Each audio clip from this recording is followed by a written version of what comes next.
Hello, this video is designed to help our Carver Center students to complete a four-year academic plan. The reason that we're having you complete this process is so that students can begin with the end in mind if you're a ninth grader and continue to evaluate your academic planning throughout your entire high school experience. So it's always a good idea to think about what courses you'd like to take through all 4 years of high school before you register for courses.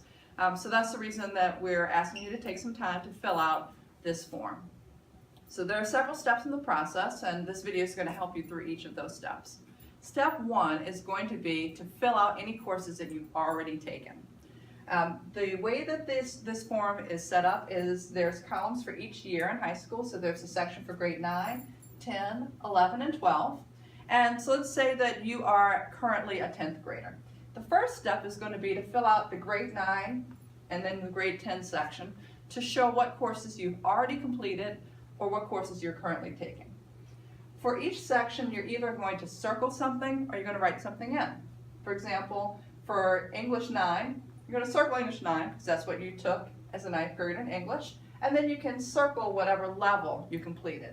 So you should do that for all of the courses that you took for any years you've already completed and for the year that you're currently completing. For any areas that don't have information to circle, you're going to write information in. For example, if you are currently a ninth grader and you're taking physical education, in the phys ed section, you're going to write in physical education. If you're taking Spanish 2 as a 10th grader, you're going to write in Spanish 2 right here. And that's how you complete steps, the first step of this process. The second step of the four-year academic planning process is to place in your plan any courses that you need to take to graduate that aren't already listed on the form for you. So if you flip to the back of your form, you'll see a box called Place These Courses.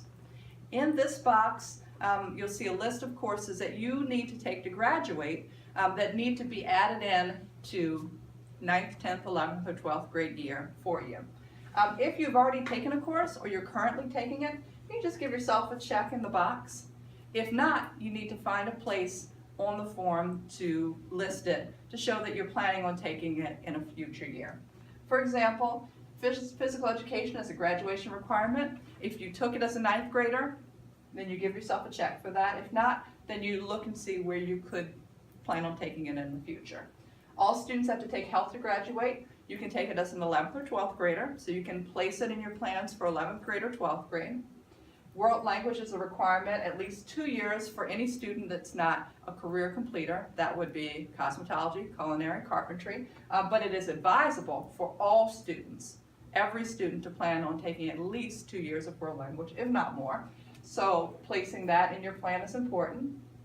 All students are required to take fine art.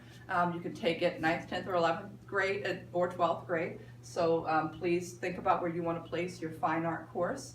And indicate that on the front of the form. And all students need to take an engineering tech course in order to graduate. So you want to place that in 10th, 11th, or 12th grade.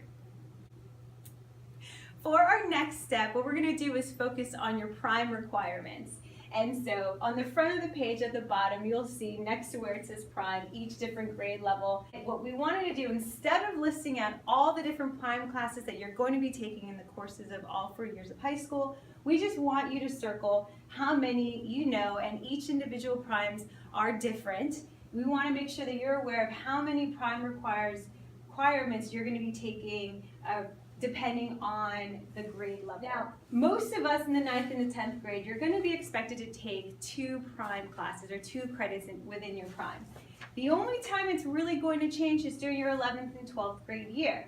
On the back of the page, we wanted to list out all the prime exceptions. So if you're in one of these exceptions, we're going to have that listed here.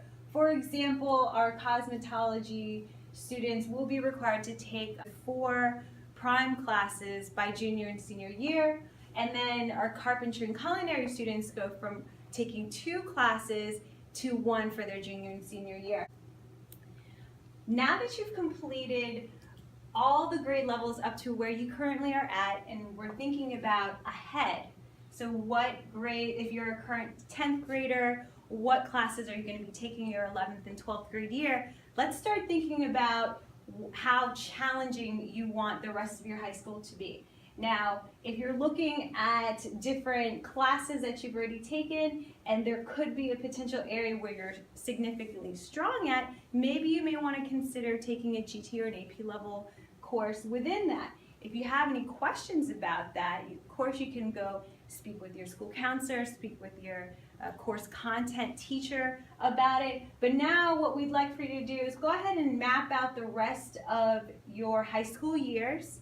Choose the classes that you may want to participate in. And I'm here to talk about the last two steps in the process of filling this projected plan out.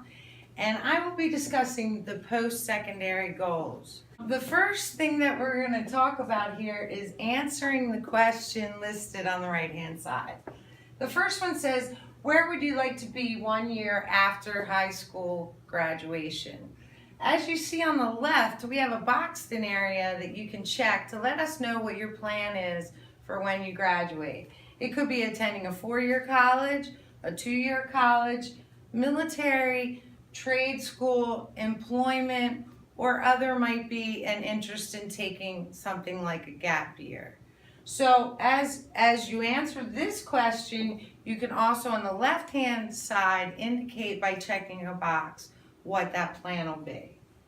Number 2 asks, what steps do you need to take this year in order to achieve your goal?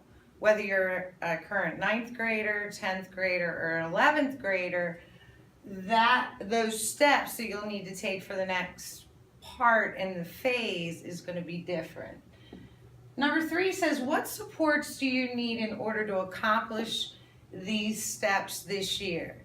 Whether it be from your academic teacher, your school counselor, your parents, we need to know what supports we can provide for our students. And finally, again, to reiterate, the 4th question asks, in order for students to be prepared for the rigors of the college level, each student should plan to take and pass at least one advanced placement course. Please list any advanced placement courses that you're thinking about taking so we have an idea in what academic area that may be. The last step is for you to then sign the document and give this document to your mentor. We will make a copy of that and send it home for a parent signature that we will ask for you to return to the school counseling office. Thank you for your time and attention in filling out our 4-year projected plan.